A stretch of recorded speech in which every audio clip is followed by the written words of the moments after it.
xadristas não gostam de finais, consideram uma fase da partida monótona e acreditam que nada de interessante possa acontecer nessa fase do jogo. Uma simples troca de damas pode deixar esse tipo de jogador desanimado, o que vai ser bastante prejudicial para o seu resultado em uma partida, para sua performance em um torneio ou mesmo para seu desenvolvimento no xadrez. Pensando nisso, eu resolvi fazer uma série de vídeos chamada Para Gostar de Finais. Esse vídeo é o número 1 da série. A ideia é selecionar posições interessantes, eu diria até divertidas, onde aquele que não gosta de final vai passar a olhar com outros olhos os finais. Vai começar a ver que tem coisas bastante interessantes, até mesmo ataques de mate podem surgir no final. E para aqueles que já gostam de final, é uma chance de aprender novas posições ou rever aquelas que você já conhece. Uma coisa importante para se dizer sobre os finais é que, além de ser útil para o final em si, o estudo de finais, o estudo e conhecimento de posições de finais vai ajudar na abertura, no meio-jogo e no xadrez como um todo, porque no final você estuda com o tabuleiro reduzido, o número de peças, você pode perceber bem as propriedades das peças, os seus movimentos, e só no final você pode chegar em determinadas posições a uma verdade, saber exatamente tudo que pode acontecer em uma posição.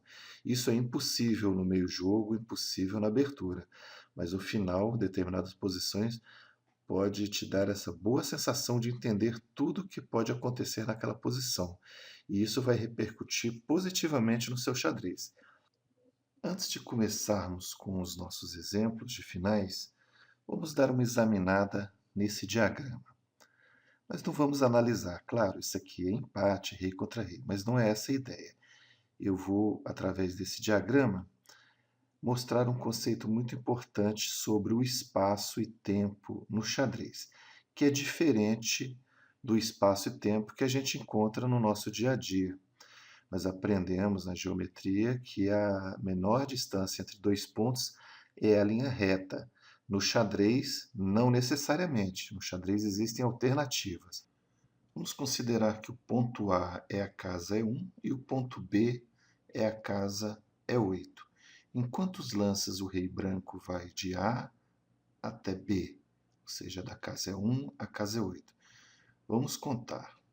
1, 2, 3, 4, 5, 6, 7. Levou 7 lances em linha reta. E se para voltar para E1, ele resolve seguir um caminho mais distante, seguindo por essa diagonal branca e depois descendo por essa diagonal de casas pretas? Será que ele vai levar mais tempo? Vamos contar. 1, 2, 3, 4, 5, 6, 7. Incrível, ele leva a mesma quantidade de lances em linha reta ou com esse caminho mais longo. Então aqui temos já uma prova de que o espaço no xadrez, no tabuleiro, é diferente do nosso espaço físico, o espaço em que vivemos, tridimensional. Então aqui a medida não é dada em centímetros no tabuleiro, é dado em casas. Então uma casa percorrida na diagonal, ela vai ser mais veloz, vai andar mais distância fisicamente, colocada em centímetros, mas para o xadrez representa uma unidade, uma casa. Vamos observar esse rei cruzando o tabuleiro na diagonal. Veja como ele vai levar também os 7 lances, os mesmos 7 lances para seguir aqui em linha reta. Veja, 1, 2, 3, 4, 5, 6, 7. Cruzou todo o tabuleiro em 7 lances. Então, com esses exemplos, já podemos perceber que as leis que regem o espaço e tempo no tabuleiro são diferentes das leis que regem o espaço e tempo na natureza, no nosso cotidiano. Mas isso não está parecendo muito abstrato, um papo assim de física quântica, Qual a aplicação prática que isso tem no xadrez? É o que veremos já em nosso primeiro exemplo. Vamos lá. Essa posição realmente aconteceu em uma partida e o jogador das brancas deixou de ganhar a partida por não conhecer esse conceito que acabamos de ver, que a menor distância entre dois pontos no xadrez não é necessariamente a linha reta. Vamos imaginar aqui o que ele fez. Ele jogou em linha reta e permitiu que o rei preto se aproximasse depois de capturar o peão. O rei entrou em C7 e aqui tirou todas as possibilidades do rei escapar aqui, de sair da frente do peão. Então criou-se aqui uma posição de afogamento, empate. E se ele tentasse uma outra trajetória, sabendo que a quantidade de lances até o peão seria a mesma? Vamos ver? Rei E6, rei C3, rei D5. Aqui ele já está atrapalhando, não tem essa casa D4. O rei tenta aqui por B4, rei C6, e aqui está onde as pretas perdem um tempo. Tem que jogar duas vezes na mesma linha, na linha 4. Então não avançaram, e com isso as brancas ganham um tempo. Podem capturar o peão.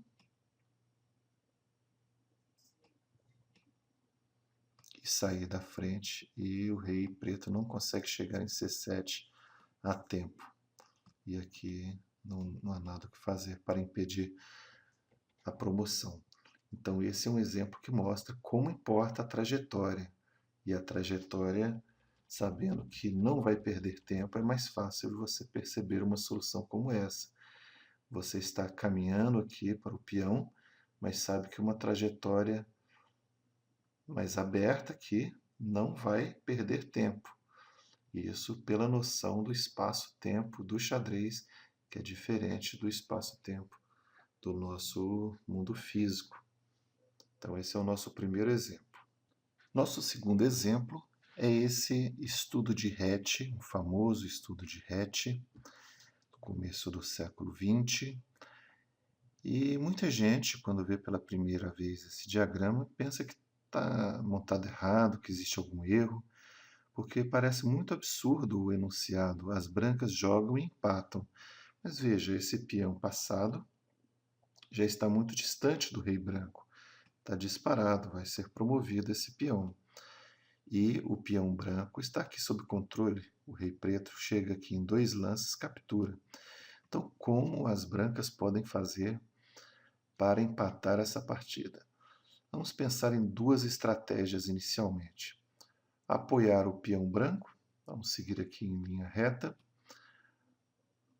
Já vamos ver logo que não funciona. O rei já pode, por exemplo, encostar aqui no peão e capturar. Pronto, agora esse peão aqui vai à dama. Então essa não funciona. A outra estratégia seria tentar perseguir o peão, mas vemos logo que isso aqui é uma tarefa ingrata, nunca vai alcançar o peão. Então, como solucionar? As brancas jogam e empatam.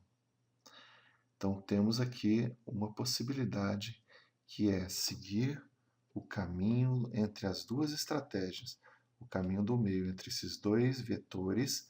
Vamos seguir pela diagonal, porque pela diagonal, pelo caminho do meio, você tem a possibilidade de prestar atenção a uma estratégia e a outra simultaneamente. Vamos ver como acontece.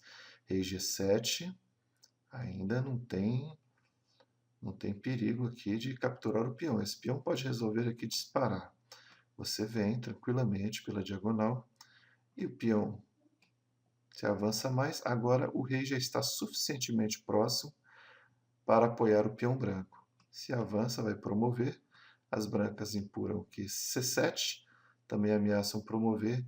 E aqui é uma posição que empata, os dois vão promover ao mesmo tempo. Vamos ver umas variantes aqui nessa posição. Se depois de rei G7, o rei fala, vou eliminar logo esse peão e depois avançar o meu. Tudo bem. As brancas continuam tranquilamente na diagonal. Agora já estão ameaçando entrar aqui no quadrado do peão e capturá-lo. Então ele avança o peão. De novo, o rei vem pela diagonal, ameaça entrar no quadrado do peão. Então ele dispara aqui mais uma vez.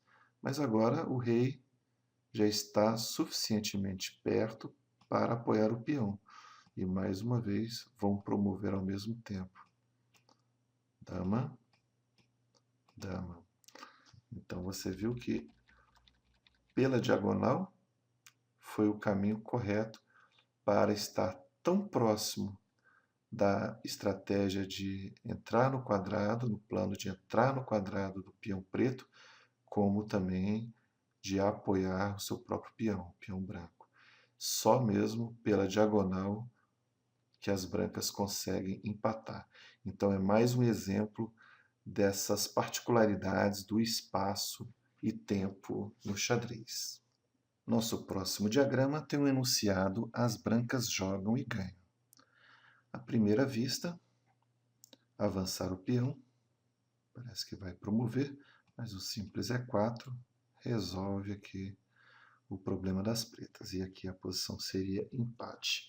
Então já eliminamos esse lance, não pode ser um avanço. E de qualquer maneira, a ameaça das pretas é jogar E4. Então, como vamos combater essa ameaça que as pretas têm de empatar a partida facilmente? Bom, primeira coisa que já detectamos aqui, primeiro ponto importante, é que o bispo é a peça-chave para a defesa ali da promoção do peão. Então já começa a surgir uma ideia tática de desvio. Vamos ver como podemos desviar esse bispo. Então surge a ideia de desviar com um sacrifício. Agora podemos ver que esse bispo toma, H7 não tem tempo de voltar para a diagonal, o bispo já foi desviado. Então, depois de bispo A7, as pretas têm que manter o bispo na diagonal. Então vamos ver o que se segue aqui. Rei, bispo A1, rei B1, ataca o bispo, mas o bispo consegue se manter aqui em C3. Mas aí segue rei C2, ataca mais uma vez o bispo. Aqui não adianta, porque haveria a troca, mas ele volta para 1. Se ficar aqui, vai empatar. Mas aí vem um lance brilhante, o lance mais brilhante desse diagrama, desse estudo, que é bispo D4. Duas exclamações. Um lance fantástico com duas variantes bem simples, com a ideia de avançar o peão e promover. A primeira variante, vamos ver se toma de peão. Não podemos avançar porque segue o avanço. Mas aí, nesse caso, bloqueamos o peão e o bispo ficou sem ter efeito sobre a casa de promoção. Não vai conseguir dar vida ao bispo. As pretas não vão conseguir avançar o peão. Então aqui agora não adianta, não dá tempo, vai promover. A outra variante seria, depois de bispo D4, a captura de bispo. Nesse caso, temos aqui um recurso que é jogar rei D3 e, em contato com o bispo, evita também o lance E4, porque o rei captura o bispo. Então ele ainda tem que tirar o bispo na esperança de, caso as brancas avancem, ainda teria o E4 cheque. Mas, mais uma vez, o tema do bloqueio do peão. Rei E4 bloqueia o peão, anulando a atividade do bispo, e depois o peão vai à dama. E para terminar, um estudo de Ninzowitsch, com material bem reduzido. Parece que a partida está próxima do empate, ou mesmo até uma chance aqui de vitória das pretas por causa do peão passado. Mas as brancas encontram aqui uma solução incrível. Jogam torre A7, ameaçando ganhar a torre com o chamado espeto. Torre A8 e vai ganhar a torre lá de H8. Não adianta a torre H7, porque seguiria D toma E6, ameaçando o mate, e não tem solução aqui. Se o rei tenta sair do mate, simplesmente peão toma peão, já ameaçando promover, e se torre H8, evitando a promoção, de novo o espeto. Mas vamos ver aqui outra opção. Jogar aqui na horizontal, em G8, F8, não pode, porque também perderia a torre. Só resta torre E8 para salvar o ganho da torre. No caso de torre A8 agora, rei D7, e aqui é uma variante que as brancas até perderiam a partida. O enunciado é brancas jogam e ganham, mas se jogar descuidadamente, poderia até perder. Mas aqui a variante é outra.